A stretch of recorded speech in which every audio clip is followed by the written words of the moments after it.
Pronto, meninas, nós estamos no ar. Sejam bem-vindos a todos aqui no nosso canal. Hoje a nossa primeira live para os produtores. Eu tenho aqui comigo, a gente pretende que seja muito rápido, em 30 minutos nós vamos dar conta do assunto.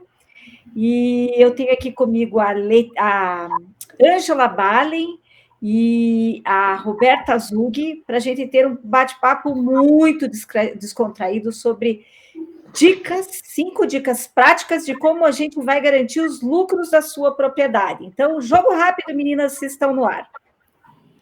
Olá, obrigada, Valéria. Oi, Ângela, obrigada por estar dividindo comigo aqui o espaço, a live. E a gente tem um desafio, né? De dar dicas rápidas para que a gente possa otimizar o máximo possível a produção, para o produtor lá, com a mesma quantidade de trabalho, ele conseguir ter melhor rentabilidade. Oi, Roberta. Oi, Valéria, tudo bem? Que bom, né, que a gente pode se reunir mesmo de longe, mesmo com todo esse estresse que nós estamos vivendo, cada um nas suas casas, tentando passar por tudo isso da melhor forma possível, né? E o bom é que a gente está unido para mostrar para o produtor e dizer para o produtor que ele não está sozinho, que ele tem com quem dividir os problemas dele também, mesmo que nós não estejamos indo no campo, ele pode dividir conosco, né? Exatamente. Então, vamos tentar falar um pouquinho sobre aquilo que a gente vê de mais comum de erros nas propriedades. Não, nosso objetivo não é uma palestra, nada disso, né? Mas onde nós percebemos que o lucro do produtor vai embora, sem que ele consiga identificar, tá? Então, a gente vê, apesar de outras coisas, como este ano, o Rio Grande do Sul, pelo menos, está vivendo uma seca muito grande, né? De muitos anos atrás não se via. Tem a região de Pelotas, a Embrapa fez um levantamento que 120 anos não tinha uma seca tão grande. Então, tem alguns problemas que decorrem disso, né? Mas, de toda sorte, os produtores têm vacas e as vacas precisam comer, né? Então, e eles precisam ganhar dinheiro com isso. E vamos lá. Então, vamos lá. De como é que a gente pode começar, né? Primeiro, a gente tem que pensar, a gente quer serviço apenas ou a gente quer ter lucro também? Lógico que não dá para ter lucro sem ter serviço, né? Mas a gente tem que pensar como fazer isso. É muito interessante esse slide que tu colocou, porque todos os produtores têm animais, todos os produtores têm vacas, e as vacas têm condição de produzir leite, né? Então, por que alguns produtores têm lucro e outros produtores não têm lucro? Às vezes, uma vaca em uma propriedade, ela chega no máximo a uns 20 litros e ela muda de endereço e começa a produzir 30, 40.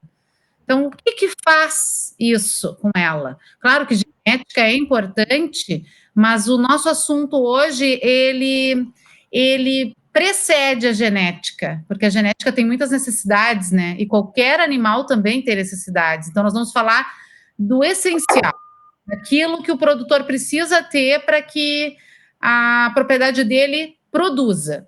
É isso que nós vamos falar. Inclusive, assim, pensando nesse tempo de pandemia, muitos de nós também não estamos trabalhando, não estamos recebendo honorários porque não trabalhamos, né?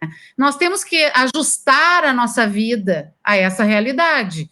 Então, muitas coisas a gente olha e vê assim, olha, tem promoção de perfume. Não vai comprar um perfume, né? Tu não sabe o que vai acontecer daqui a uns meses, tu pode esperar, mas tu tem que comprar as coisas básicas da vida. Então, tu não vai deixar de comprar o sabonete para tomar banho, né? Esse precisa comprar. Então, o produtor precisa do essencial, tá? Nesse momento, principalmente.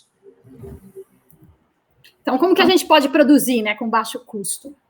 Olha, a gente chama de fazer o básico bem feito. Na verdade, o básico, ele são regras bem específicas. É o essencial, né? O essencial é a manutenção da saúde do animal, que nós vamos ver mais adiante que alguns equívocos que os produtores fazem, eles têm consequências depois no dia a dia, na reprodução, na qualidade do leite. Tem probleminhas que vêm com isso, né? E a gente tem que prevenir doenças, evitar os gastos com tratamento, isso é bem importante. Então, o produtor que que se doutrinar a isso, e por isso que até o técnico é importante, porque muitas vezes no dia a dia, principalmente da pequena propriedade, onde o produtor ele é o economista, o engenheiro, o agricultor, ele é todas as categorias profissionais, muitas vezes ele não consegue estar assim tão atualizado com tudo, né? Com tudo. Então, o técnico é bom, quer seja um técnico particular da Emater, de quem quer que seja, do laticínio que ele vende leite, né? Porque o técnico ele vem de fora e ele chega e aquelas coisas que não estão bem saltam aos olhos do técnico. É mais fácil para o técnico identificar. Outra coisa interessante é que a gente tem que alimentar adequadamente os animais. As vacas, as bezerras, as novilhas, elas são animais que são poligástricos, né? Eles têm vários estômagos, eles são ruminantes. Eles não toleram qualquer atitude nossa. Eles, apesar de ser aquele bicho grandão, né? Que muita gente olha e diz, isso aí aguenta qualquer coisa. Não, é um animal que o sistema digestivo dele é delicado. Tu não pode... Sim, você tem um monte de animaizinhos dentro lá que tem que estar sendo alimentados de forma correta, né? Qualquer impacto, você acaba tendo uma mortalidade e impacta também na digestão da própria vaca. Exatamente. Então, eu sempre falo para os meus produtores que a vaca tem um confinamento dentro do rumen. Literalmente, isso mesmo. Então, ela tem o gado que ela cria dentro do rumen, né? E o produtor, ele quer fazer bem para o animal e às vezes ele faz mal sem querer, porque não sabe que aquele ambiente se desestrutura, né? Desculpa. O produtor tem que fazer os manejos necessários, os que são fundamentais, não pode fugir, ele vai ter que fazer. Em épocas, principalmente como agora, baixou muito o leite, a gente vê isso nas redes sociais, os produtores estão reclamando bastante. Tentar não inventar muita moda, não seguir muitas tendências do momento, assim, porque isso acaba tendo custos muito elevados, né? Então, cuidado, assim, em tentar inovar muita coisa neste momento. E outro cuidado importante é fazer os manejos, as coisas que têm que ser feitas na propriedade bem feito, para não ter que fazer resserviço. A gente vê muito assim, produtor planta pastagem sem umidade no solo. Aí nasce. Aí tem que replantar, né? Aí é um custo a mais, é tudo a mais. Então, cuidar todas, tentar se auxiliar com um técnico da região dele, uma pessoa que tem conhecimento e pode ajudar, para fazer certinho da primeira vez, né? Para não gastar de novo e não ter problema. Vamos lá, porque o tempo está passando. Bom, a primeira dica das nossas dicas é fazer o controle leiteiro. O que é o controle leiteiro? Porque eu já pedi para várias pessoas, tu faz controle leiteiro? É a minha CCS, o meu não sei o quê. Não, controle leiteiro é medição do leite. Você mede o leite que a sua vaca está produzindo, medir o leite dela no dia 1º do mês e no dia 15, ou no dia 15 no fim do mês. Por que isso é importante? Porque depois nós vamos ver que toda a parte de custos ela deveria ser feito vaca a vaca, porque a vaca tem um ciclo, né? Ela inicia produzindo um X de leite, porque a vaca foi feita para produzir leite para o filho. Então, o filho dela, se mamasse nela, não precisa leite durante um ano. Ele usa mais o leite nos 3 primeiros meses, depois começa a reduzir uma curva natural da vaca de lactação. Então, quando eu não anoto e eu faço uma média, normalmente erro. Por quê? Porque tem vacas que estão há muito tempo dando leite, produzindo leite, né? E elas já não produzem mais tantos litros quanto no começo. Então, para ter uma ideia, tem uma produtora que eu atendi há pouco tempo num programa aqui do Senar do Rio Grande do Sul, e ela me disse assim, eu estou gastando muito em ração. E eu falei para ela, mede o leite, vamos ver quais vacas. Ela dava uma média de 5 quilos de ração para cada vaca. Teve uma vaca que ela produzia 5 litros de leite e ganhava 5 quilos de ração. Então, assim, ela estava pagando para trabalhar com aquela vaca. Foi uma vaca que demorou quase um ano para pegar cria, para emprenhar, a vaca não emprenhava e a vaca seguiu dentro do rebanho, era uma vaca enorme, gigantesca, para o rebanho dela, para o padrão dela, e era uma vaca que não dava lucro, ela dava prejuízo. Então, quando ela tirou aquela vaca, quando ela começou a fazer isso, que ela começou a distribuir conforme a produção, ela começou a gastar muito menos. Isso é super comum a gente ver. Tem produtor que eu já fui, que encomendou ração para 60 dias, a gente fez controle leiteiro e a ração durou 4 meses.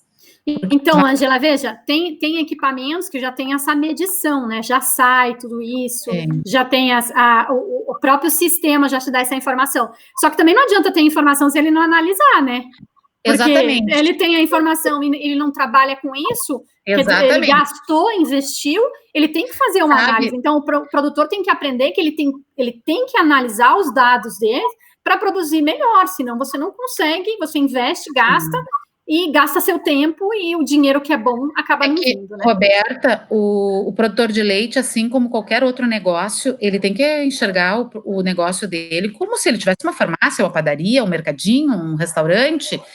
Tem que ter entrada e saída de dinheiro. Só que ele ainda tem um fator humano ali, que é um animal que produz, né? Então, esse animal, ele oscila. O dia que a vaca faz cio, ela produz menos leite. Então, tem vários fatores que fazem ela oscilar. Mas quanto à questão da medição, eu concordo contigo. Antigamente, quando os produtores tiravam leite à mão ou no balde ao pé, naquele tarro transparente de plástico, era mais fácil de nós fazermos a medição, porque tu já anotava. Aí os produtores passaram, muitos produtores pequenos, principalmente, passaram para a ordenha canalizada, mas não compraram medidores, porque era muito caro. E aí ficaram com a ordenha canalizada sem medidor. Então, é difícil para essa pessoa fazer, porque ela tem que fazer a ordenha quase que balde ao pé para fazer, né? Mas concordo contigo, ele tem que anotar 2 vezes por mês, no mínimo, tá, Roberto? Se ele quiser ter um bom controle e fazer sobrar dinheiro. Vamos lá. Bom, a nossa segunda dica, então, lembrando sempre que nós trabalhamos com ruminantes, é ter um volumoso de excelente qualidade. A vaca nasceu para comer pasto. Nós fornecemos outras coisas para elas, não é porque a gente é legal, né? Porque a gente quer dinheiro. Então, ela nasceu para comer pasto. Eu tenho um pasto de boa qualidade, suficiente, quantidade necessária para ela, ou não? Se eu não tenho, como eu falei para vocês, né, que o Rio Grande do Sul está enfrentando uma seca muito grande, a gente há um tempão vem sem um bom pasto aqui, para dizer assim, não, tá super bom, apesar de aqui dentro ter microclimas que estão melhor, mas por isso que as propriedades de leite trabalham também com silagem, que é uma forma de tu estocar um alimento para uma época que o teu está conseguindo atender as necessidades, né? Para os animais confinados, ele faz parte da dieta do dia, da vaca, mas para os animais que vivem a pasto, não, ela é uma suplementação. Bom, então ali, isso é uma foto de um produtor atendido aqui, isso é o Azevém sobre Tifton, 85, são terneiras, a gente chama de terneiras, bezerras, né? O pasto tem que ter, então, para todas as categorias animal, né? Pode passar, Roberto. Vamos mais rapidinho, senão a gente não vai conseguir. Também outra categoria de terneiras, também sobre Tifton 85. A silagem, então, como nós falamos, né? Ela tem uma série de normas que a silagem tem que seguir, que hoje nós não vamos falar sobre isso tudo, porque não é o objetivo da nossa live, é só dar algumas dicas para o produtor. Talvez em futuras a gente possa falar disso, sim, né? A gente pode um dia só falar de silagem. Porque aqui essa foto aí mostra como é importante a compactação, peso em cima da silagem. São produtor ali de Teutônia, um casal que trabalha muito bem, e eles, depois de colocar terra em cima, eles colocam meio um azevém. Quando eles vão tirar a terra, só puxam as plantas, a raiz vem, traz toda a terra junto. Então, evita aquilo que os produtores não gostam, que é tirar a terra com enxada ou alguma outra coisa assim. Aí, pasto, então, esse é um pasto em abundância, né? O que nós gostaríamos que todo mundo tivesse. Esse está quase passando do ponto um pouquinho, pode passar. Aí também, pode passar.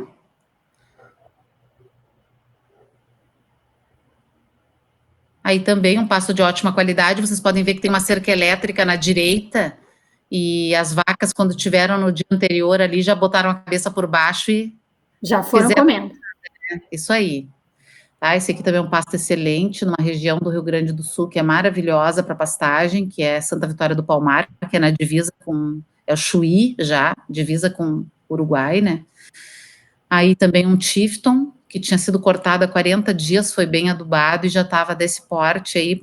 Então, isso é importante, o produtor fazer um manejo adequado da pastagem, conversar com agrônomos, técnicos agrícolas que orientem ele para que ele faça bem feito na primeira vez e tenha menos custos, tá? Então, essa vaca quando está pastando não pode ter fio nas canelas, né, Ângela? Não pode, senão ela sofre do mal da canela gelada. Exatamente. Então tá, o pasto tem que tapar a canelinha dela. Bom, para quem não me conhece, eu sou aquela lá no meio do pasto, tentando aparecer, né?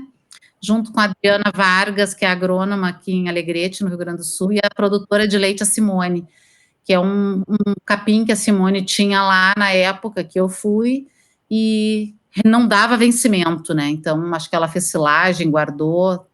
Isso que é o ideal de uma propriedade de leite, tá? Bom, Roberta, junto com o pasto, não é pasto, né? Mas é um insumo que muitos produtores não sabem usar. É um insumo que para o produtor de leite brasileiro ainda é barato. Muitos locais o produtor rural paga a água que fornece para as vacas. Aqui no Brasil ainda não. Tomara que não é muito, né?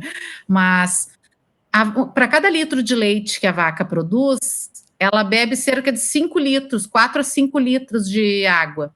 Então, os produtores sabem, quando eles colocam as vacas em piquetes ou potreiros muito distantes, que não tenham água, aquele dia as vacas produzem menos leite do que nos outros dias.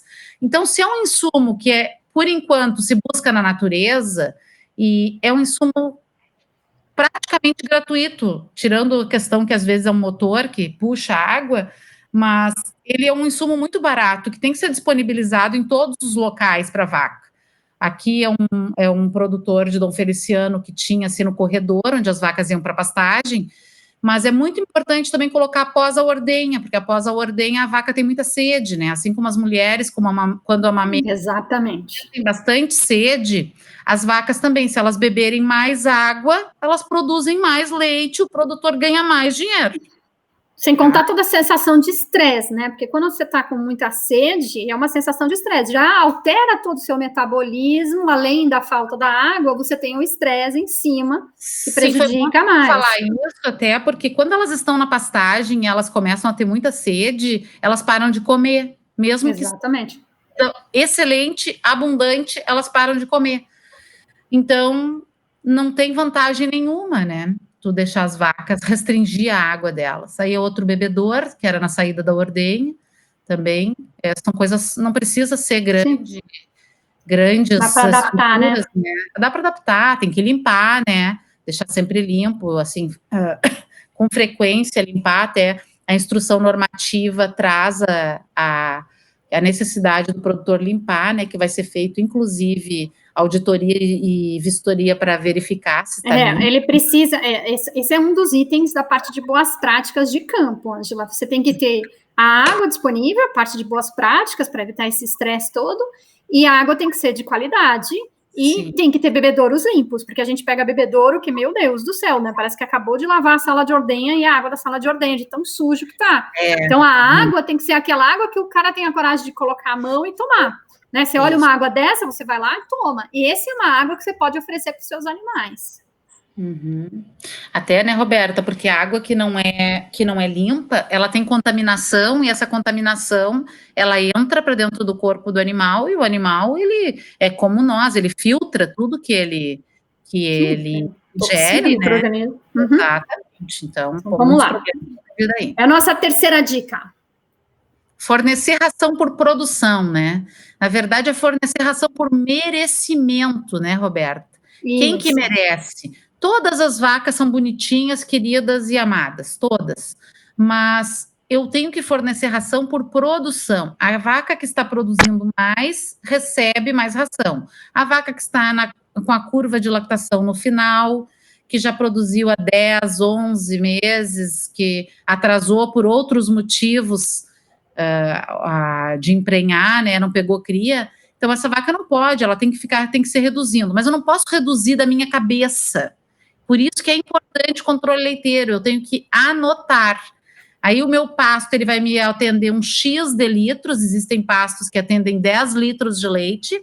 Se eu disponibilizar suficiente em quantidade e qualidade, a vaca consegue produzir 10 litros de leite no pasto, ou 12. Então, veja, Ângela, a gente já tem um monte de coisa que exige anotação. Anotação. Fazer sem registrar, não tem como. Então, negócio sem anotação é achismo, né? Então, e perder o dinheiro, porque você não sabe onde está vazando. Então, tem vários desses itens que exigem que você tenha registros. E não é só escrever, depois você tem que analisar aqueles dados, verificar o que está acontecendo também, porque ter uma caderneta lá com as coisas escritas e não avaliar o que tem, também não adianta, né? Então, ele tem que estar sempre trabalhando, ele tem que se habituar a analisar os dados, realizar os registros, fazer e analisar essas informações para tomar decisão adequada, para perder menos, para ganhar mais. Mas sabe, Roberta, da minha experiência, eu vou te dizer, dos 24 anos que eu estou no campo, é muito mais não anotação e não registro do que não decisão. Porque quando tu pede para o produtor, ele diz, me ajuda aí, vamos resolver isso, eu peço, mede o leite, na outra vez que eu vou lá, quer seja 20 dias, 30 dias, 15 dias, ele já tomou uma atitude.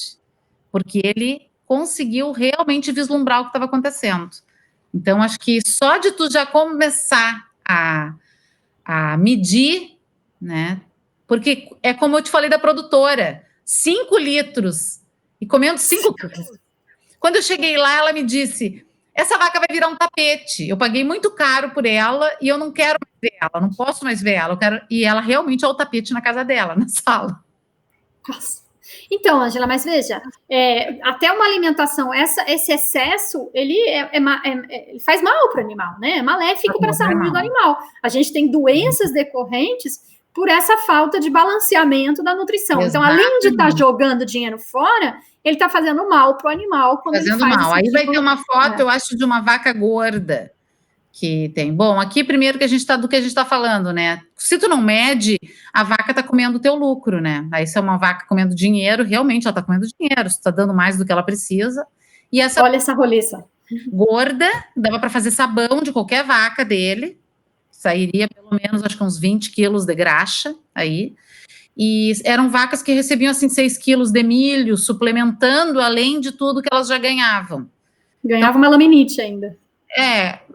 Problema de fígado, do parto, tu pode ver pelo ubre dela que ela já estava parando de produzir. Claro. Então, necessidade de gordura. De tudo isso, né? Problema de reprodução, problemas de reprodução. Exatamente, o que a gente falou, é um ruminante.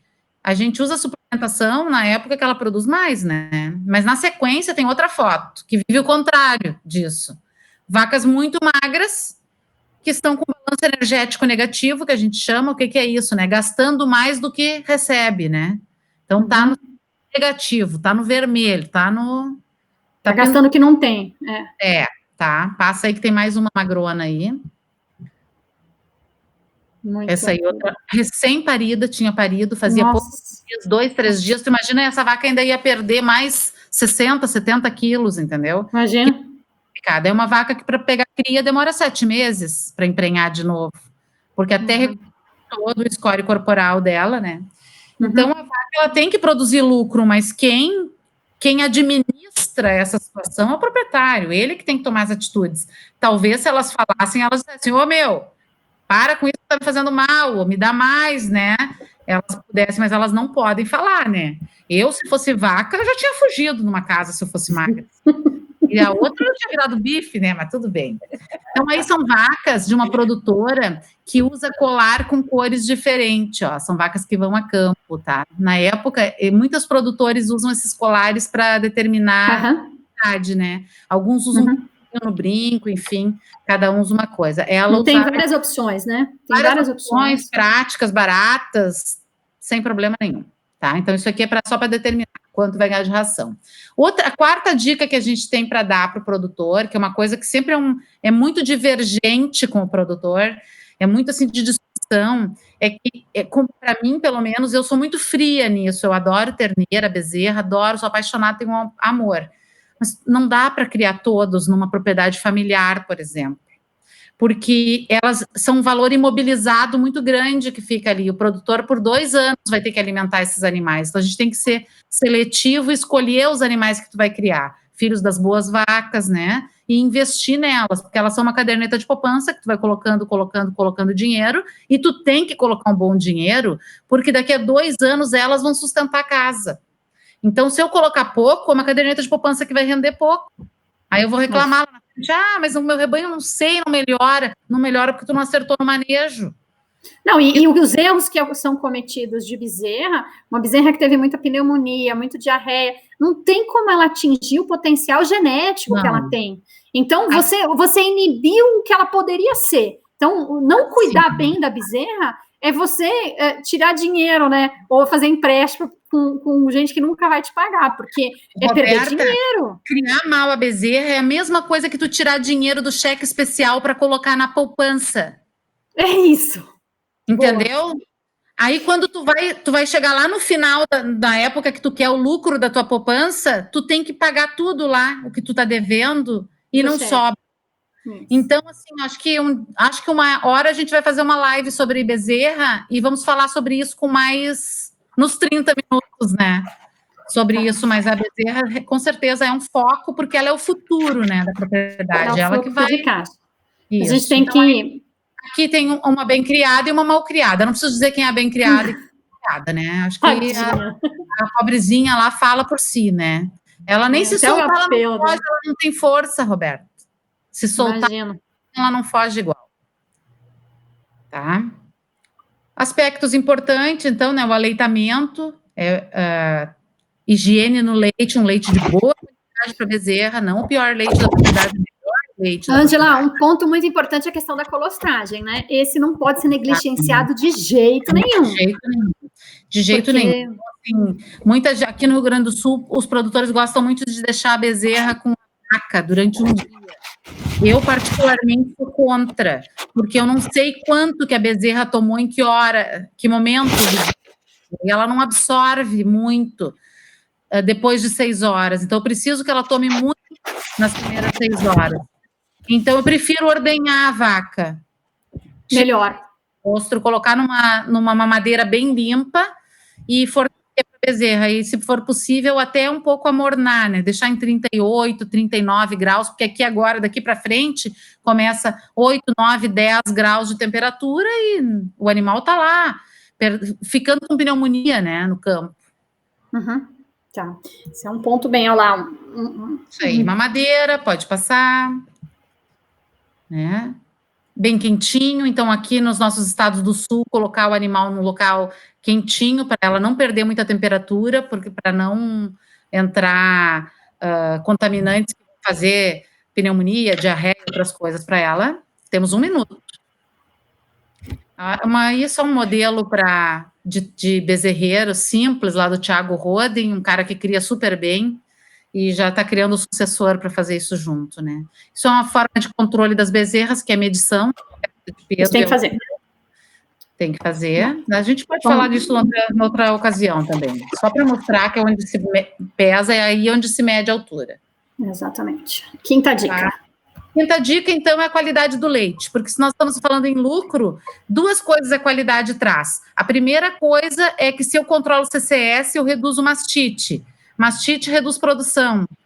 E se eu tenho CCS alta, eu vou ter que tratar as minhas vacas. Então, eu vou gastar. Então, eu tenho que fazer prevenção, fazer pré-dipping na ordenha, evitar que elas durmam em locais sujos, barro.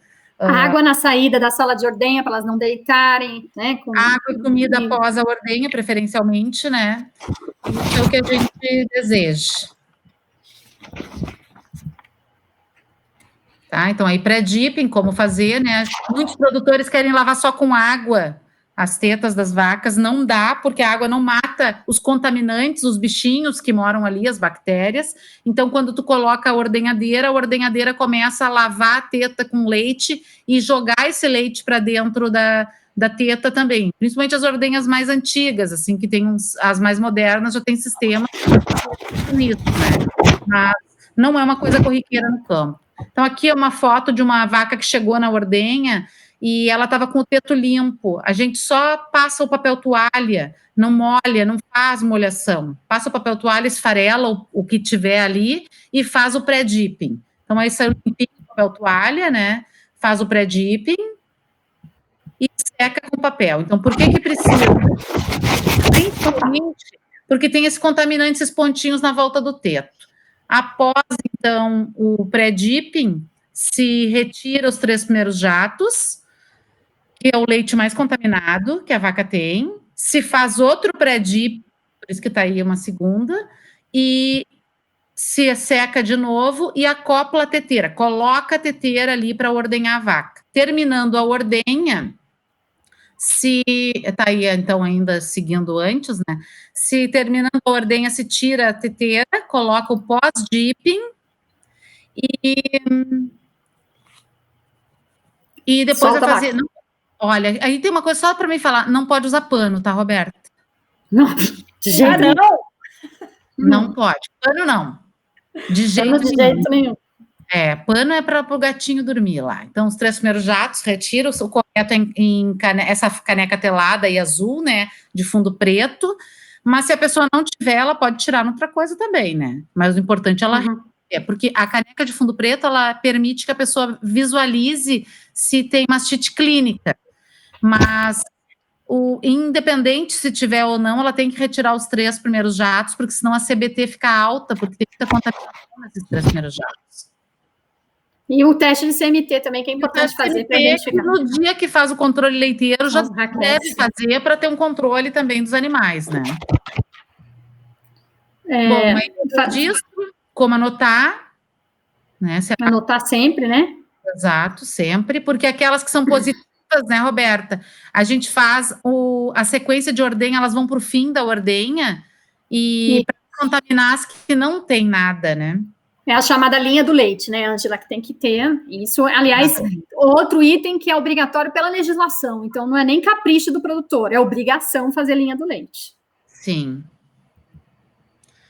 Tá, então, terminada a ordenha, faz o pós-dipping, que vai ser o canal do teto, que ele não fecha imediatamente, ele demora de 30 minutos até quase 2 horas em algumas vacas. Então, é uma proteção que vai ter. Por isso, outro dia eu escutei numa rede social umas produtoras reclamando do preço do leite, que elas vão ter que parar de usar os produtos. Eu quase desmaiei, sabe? Porque eu sei que não é um valor baixo, só que se parar de usar os produtos, começa a dar um monte de mastite e o custo vai subir lá para cima, baixar a produção. Exatamente. É a vaca que morre de mastite, né? Então, a gente fica, assim, preocupado com isso. Bom, aí é filtro, que também é obrigatório, né? Tanto com o coador quanto filtro de também é obrigatório. É obrigatório pela legislação. Exatamente. E toda a parte de limpeza, né, Ângela? Acho que a gente já está finalizando aí nosso período. Toda a questão de limpeza, ela é impactante, porque o leite é um produto altamente contaminável dentro da propriedade rural. Eu sempre brinco com o pessoal e falo, olha, é como se você tivesse um abate, um frigorífico dentro de cada propriedade, porque é um produto que é extremamente rico, do mesmo jeito que ele é muito nutritivo para nós, seres humanos, ele também é nutritivo para as bactérias que estão lá, né, que vão se proliferar. Ele é um meio de cultura, né? Então, a limpeza, ordenha, fazer todo esse procedimento, que é outro requisito também da legislação, ele acaba sendo... Não tem discussão, né? Não dá para fazer meia limpeza. Ele tem que fazer uma limpeza completa, porque se ele não fizer, ele vai ter que refazer. E em retrabalho, você trabalha 2 vezes. E os erros que a gente vê, Roberta, no campo, na questão de limpeza, é erro de temperatura. As pessoas não respeitam a temperatura. Muitas vezes erram em alguns detergentes, como tem empresas que produzem detergente ácido para 40, 42, 43 graus, e as pessoas querendo ser melhor, aquecem a 70 e inativam o produto, né? Então, cuidado para respeitar o rótulo, ler o rótulo. A gente sabe que o pessoal da nossa idade já está com dificuldade, né? Tem que usar o óculos, então não consegue ler, pede para um jovem ler para anotar, né? Fazer uma medidinha. Eu faço sempre medida para os produtores, corto uma garrafinha PET, uma coisa assim, uma medida e poderem trabalhar dessa forma. Então, esse é um ponto bem importante. E erro de tempo de circulação também. Tá, esse é outro ponto que a gente tem que estar o tempo todo cuidando, né? Uhum. O pessoal fazendo com... Aqui se usa muito transferidor ainda, né, de leite em algumas propriedades. E aí o que nós falamos, qualidade do leite, a limpeza do resfriador. O resfriador não é para lavar com água e detergente de cozinha. Não, isso, para fazer espuma. Não é adequado, ele cria biofilme, que as pessoas nem sabem o que é o biofilme, mas o biofilme é uma camada que protege as bactérias para que elas não morram. Então, ele precisa ser limpo com detergente alcalino, clorado e detergente ácido com água limpa, não água suja, uma água limpa. A água tem que ser de qualidade, sem dúvida. Exatamente, uma água de qualidade, tá? Clorada, de preferência. Tem que ter uma caixa d'água lá. Aí vem né, e as perdas de produção que se tem pela CCS alta. Então, uma CCS aí de 500 mil teve uma perda de 6% da produção. A vaca comeu a mesma coisa, mas não saiu lá nas tetas dela o que era para sair, né? Isso é prejuízo. Então, manter uma CCS baixa é uma questão de lucro, não é uma questão de detalhezinho, né? É para ter lucro mesmo. O CBT também em torno de 300 mil e muito obrigada. Então, agradeço, Ângela, para a gente vai ter que fazer mais uns bate-papos aí para dar uma destrinchada, mas o importante é o produtor ficar de olho. Nós estamos num momento crítico para todo mundo, né? Não é só do produtor de leite. Na verdade, o produtor de leite, de certa forma, é beneficiado, porque ele já está em home office sempre, né? Ele já está trabalhando em casa, então é um setor que é essencial. Eu digo que depois da linha de frente dos médicos, assim, o segundo batalhão desse combate são os que produzem alimentos, porque tem que produzir alimentos para aqueles que estão combatendo, que são os médicos, os enfermeiros, toda a classe da área de saúde, e os produtores toda, né? E para a sociedade como um todo, né? Então, eles têm que produzir, têm que continuar produzindo de forma segura, e a gente vai fazer várias outras dessas, Ângela, você vai estar convidada para outras também, para que a gente possa destrinchar um pouco mais e facilitar, chegando, inclusive, já que as redes sociais, elas estão chegando em vários tipos de produtores de qualquer tamanho, ela não tem limite. Às vezes, para ir num congresso, fica muito caro para o produtor, para te ouvir uma palestra, para me ouvir em algum lugar, eu quero ter que viajar ou se deslocar, isso não dá. A rede social dá para a gente chegar mais perto do produtor e levar essas dicas, sem ele precisar sair de casa, né? Tomando o chimarrão dele ali, mateando. E aí, obrigada.